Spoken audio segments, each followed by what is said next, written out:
আমার বাবা যখন দ্বিতীয় বিয়ে করে বউ সমেত বাড়ি ফিরলো, সবাই শুধু আমার দিকে তাকিয়ে আফসোসের সুরে বলছিল, আহারে মাইয়াটার কপাল পড়ছে। ওইটুকুনি বয়সে আমি তখনও বুঝি না সৎ মায়ের মানে কি। শুধু দেখছিলাম মা আর আগের মতো কথা বলে না, ঘরের পরিবেশটা কেমন যেন অচেনা হয়ে উঠছে। যেই ঘরে একটা সময় মায়ের হাসি, আমার দুষ্টামি, মায়ের বকুনিতে ভরপুর থাকতো, এখন সেই ঘরটার পরিবেশ কেমন যেন অচেনা হয়ে উঠলো। তবুও সংসারের দিকে তাকিয়ে মা মুখ বুঝে সহ করে নিয়েছিল। হয়তো ভেবেছিল কোনো একদিন বাবা আগের মতো তাকে কাছে টেনে নিবে। এমন কোনো কিছুই ঘটে না, বরঞ্চ বাবা তার নতুন বউ নিয়ে ওই ঘরেই থাকতে শুরু করলো, যে ঘরে আগে আমার বাবা আর মা থাকতো বা আমরা সবাই একসাথে থাকতাম। এখন আমার আর আমার মায়ের ঠাঁই হলো অতিথিশালায়, ছোট্ট কক্ষে। বাবা তখনও আগের মতো অফিস যায়, রাত করে ফেরে, তবে আগের মতো আর আমাকে কুলে নিয়ে বলে না, আমার ছোট্ট রানী, বাবা তোমাকে অনেক ভালোবাসে। বাবার চোখে তখন শুধু নতুন বোর কাজল টানার চোখ, আমাদের দিকে তাকানোর সময়ই হয় না। আর অনেকদিন এভাবে সবটা সহ করার পর মা একদিন নীরবে ব্যাগ গুছিয়ে ঘর ছেড়ে চলে যায়, আমায় ফেলে যায় তার সতীনের ঘরে। আমি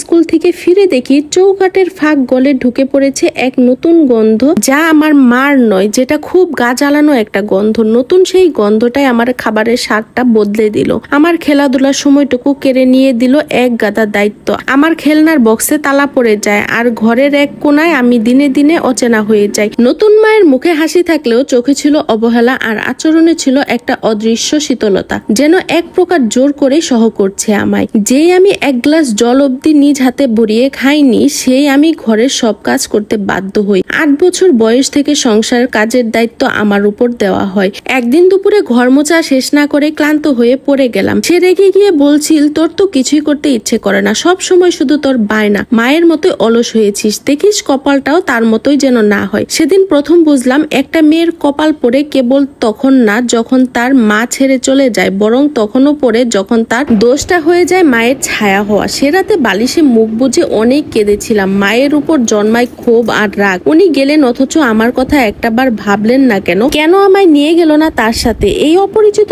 সংসারে আমায় কেন ফেলে গেলেন একা? বাবার সংসারের মতো আমিও কি তার কাছে বোঝা ছিলাম? সেই সময়টায় আমার জীবনের সব চাওয়া পাওয়া গুলোর জন্য খাঁচাবন্দি হয়ে গেল। স্কুলে ভালো ফল করলেও কেউ জিজ্ঞেস করতো না কি চাস বড় হয়ে, বরং জিজ্ঞেস করতো তোর বাবা নাকি আরেকটা বিয়ে করেছে, সেই জন্য তোর মা নাকি তোকে একলা ফেলে চলে গেছে। এখন তো তোর আর এত পড়ালেখা করে কোনো লাভ নেই, একদিন দেখবি তোর বাবা তোর সৎ মায়ের কথা মাফিক তোকে বিয়ে দিয়ে দিবে খুব শীঘ্রই। আমি জবাব দিতাম না, শুধু আমার প্রতি মানুষের করুণাময়ী চাহনি দেখতাম আর কান্না চেপে রাখতাম। মা চলে যাওয়ার পর যে কটা ঈদ, জন্মদিন গেছে, সবগুলোতে আমি একা ছিলাম। বাবা কিছু আনলেও তার নতুন মেয়ের জন্য থাকতো, আর আমার জন্য থাকতো তার মেয়ের ব্যবহৃত জামা কাপড়। ও হ্যাঁ, একটা কথা বলাই হয়নি, বিয়ের মাস দুয়েকের মাথায় বাবার যে ছোট বউ, সে হচ্ছে মা হয়। দ্বিতীয় ঘরে এক কন্যা এবং পরবর্তীতে এক পুত্র সন্তানের পিতা হন আমার বাবা। সেদিন তার কন্যা এলো, খুশিতে প্রতিবেশীদের মাঝে মিষ্টি বিতরণ করে। বাবার চোখে মুখে সেদিন অনেক বেশি খুশি দেখতে পেয়েছিলাম। সেদিন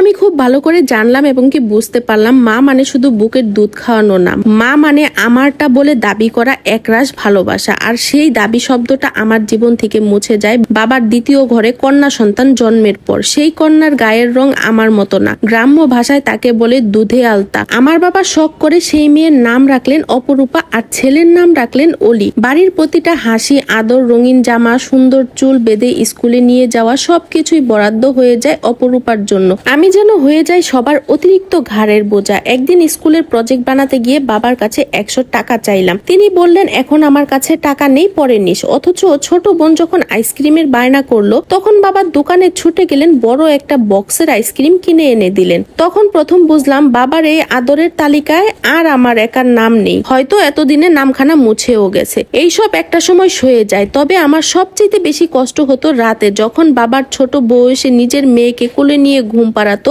আর আমার দিকে ফিরে চাইতো না। আমি তখন বালিশে মুখ গুজে কল্পনায় নিজের মাকে ডাকতাম, মা তুমি শুনতেছো, আমি খুব কষ্টে আছি, তুমি এসে আমাকে নিয়ে যাও না। সে রাতে আমার ভয়াবহ জ্বর আসে। সেই জ্বরে 3 রাত 2 দিন বিছানায় পড়েছিলাম, হুঁশ ছিল না। সবাই ভেবেছিল তাদেরকে মুক্তি দিয়ে ওপারে পাড়ি জমাবো, কিন্তু তৃতীয় দিন সুস্থ হয়ে সকলের ইচ্ছায় জল ঢেলে দিই। তবে সেদিন থেকে আমি আর মাকে নিয়ে স্বপ্ন দেখিনি। একটা সময় বড় হতে হতে আমি কেবল চুপ থাকা শিখে ফেললাম। দেখতে দেখতে এভাবে অনেক বড় হয়ে যায়। এখন আমি বিবাহিত। আমার বিয়েটা ছিল অনেকটা পালানোর মতো। আমি একটা নতুন ঠিকানায় নিজের জন্য ভালোবাসা খুঁজতে চেয়েছিলাম। ভেবেছিলাম যদি মা যেতে পারে, তাহলে আমি কেন একা পড়ে থাকবো এখানে। ভালোবাসা, আদর আদর যত্নের লোভে মাত্র 16 বছর বয়সে বাবার কাছে বিয়ের প্রস্তাব আসতেই আমি রাজি হয়ে যাই। মনে মনে সেদিন অনেক ভেবেছিলাম এবার আমি কারোর প্রথম হব, কারোর নিজের হব, এমন একজন হব যাকে কেউ অনেক ভালোবাসবে, যার ছোটবেলার দুঃখগুলো সে মুছে দিবে। কিন্তু ভাগ্যের লেখন কিন্তু অন্য কিছু ছিল। আমার কপালে সুখ আসবে এটা হতেই পারে না। ভাগ্য চেয়েছে আমি দুঃখের সাগরে ভাসি। বিয়ের সময় যখন আমার নামটা ওর পাশে লেখা হলো, খুশিতে আমার চোখে অশ্রু হানা দেয়। সবাই ভাবে বাবাকে ছেড়ে যাচ্ছি তাই হয়তো কাঁদছি, অথচ আমি কাঁদছিলাম অভিশপ্ত